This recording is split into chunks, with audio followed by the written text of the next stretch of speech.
আজকে এত রোদ পড়ছে, এত ঠাডা পড়া রোদ পড়ছে, আমি জাস্ট বাইকটা রেখে একটু সামনে গেছি আর আইছি ভাই, মানে বাইকের সিটে হাত রাখা যায় না, এত গরম। তাই আমি কলা পাতা নিয়ে এসেছি সিটের উপরে দিয়ে বসার জন্য। মানে বসায় তো যাবে না ভাই, এত গরম, ঠিক আছে? মানে বইলা বুঝতে পারবো না ভাই, মানে আগুন মনে হয় এটা সূর্য এই জায়গায় হয়ে আছে, এত আগুন, এই দেখো হাত পুড়ে যেতেছে ভাই, মানে হাত পুড়ে যেতেছে, এত গরম ভাই।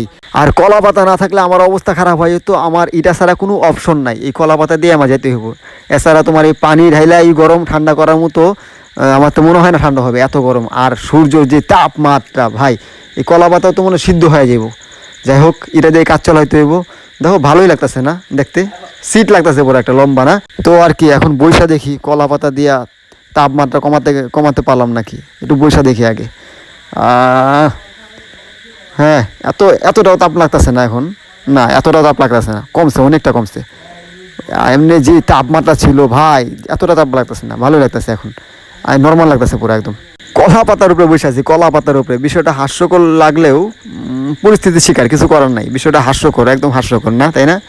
আরে ভাই সমস্যা নাই, এই যে ওর এত গরমের ভিতরে ওরা সাইকেল চালাতে, আমার তো মনে হয় বাইকের থেকে সাইকেল ঠিক আছে, ঠিক আছে, বাইকের থেকে সাইকেল ঠিক আছে, ওরা একদম চিল করতেছে।